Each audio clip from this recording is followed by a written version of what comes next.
Good morning to all of you, and thanks, Chairman Byer, for convening our hearing today. At the heart of the American dream, we find the ability to build a productive and happy life for oneself and for one's family. It's always necessary to that endeavor to have the opportunity to build wealth.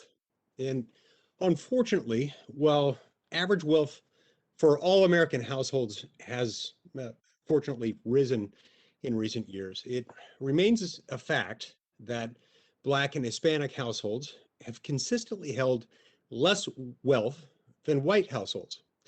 Wealth is built, of course, through the accumulation of assets, and this can include the accumulation of homes, of savings, and in many cases, of inheritance. But accumulating assets requires income, and income requires opportunity. One of the critical questions that we therefore have to ask in order to address the racial wealth gap is one that deals with how best can we increase opportunity for those with less wealth so that they can build more? And what are the things that tend to get in the way of opportunity and especially of upward mobility?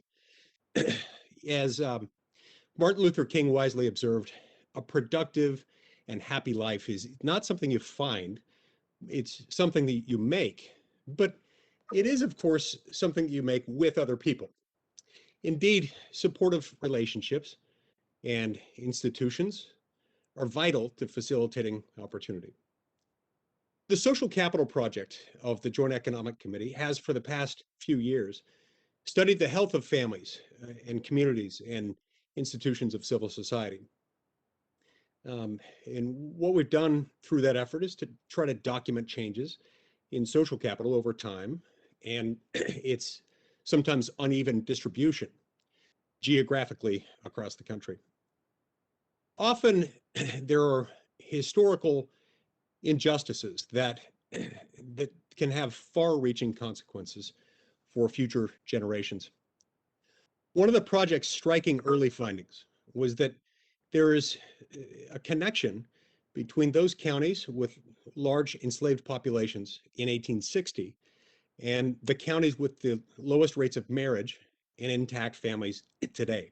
You see, slavery stole agency from Black Americans, and it did so for generations, tearing apart one of the most vital supports that exists for human flourishing, that is the institution of the family.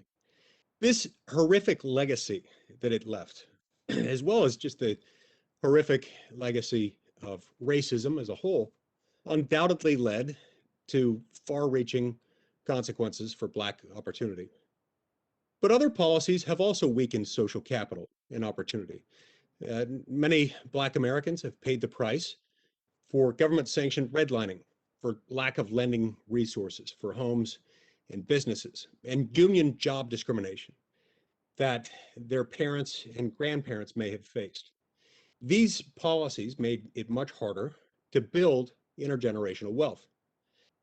Today, there are still other policies that present barriers to opportunity, enduring policies that lock so many out of affordable housing, of good quality education, and good job opportunities. For example, unequal access to quality education plays a large role in upward mobility and economic success.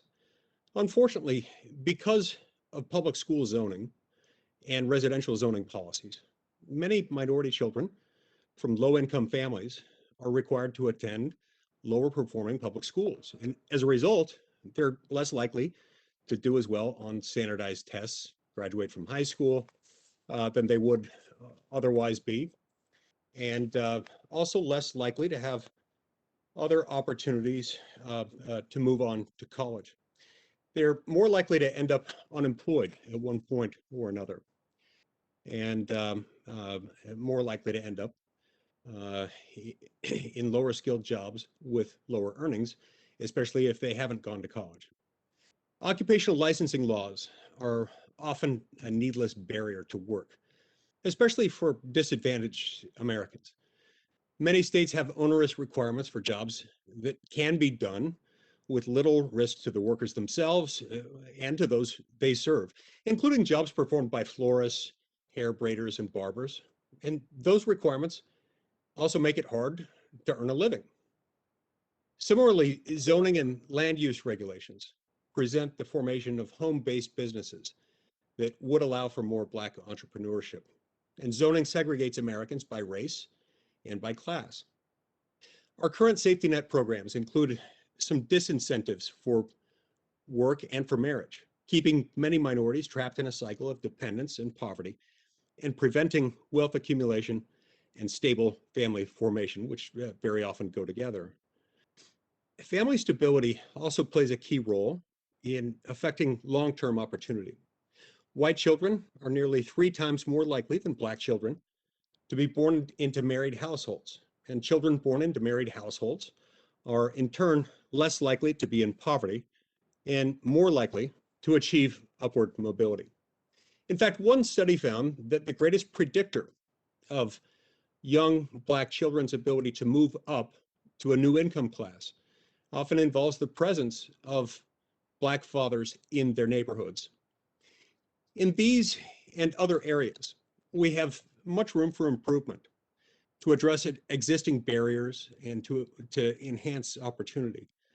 But it's important to add that as far as we have to go, as far as we have remaining left to go in making progress, we have made some progress too.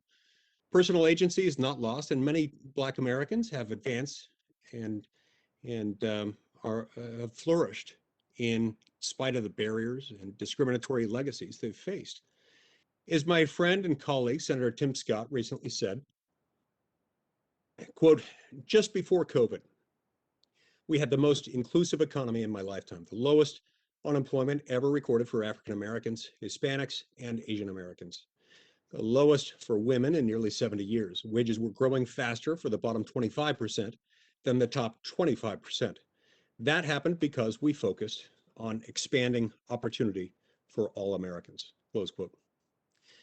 Together, I believe we can continue working to expand opportunity, to help all Americans build a happy and productive life for themselves and for their families, and thereby make savings and wealth accumulation a reality for all. Abraham Lincoln, in his message to Congress on July 4th, 1861, wrote that the leading object of government was, quote, to elevate the condition of men, to lift artificial weights from all shoulders, to clear the paths of laudable pursuit for all, to afford all an unfettered start and a fair chance in the race of life, close quote.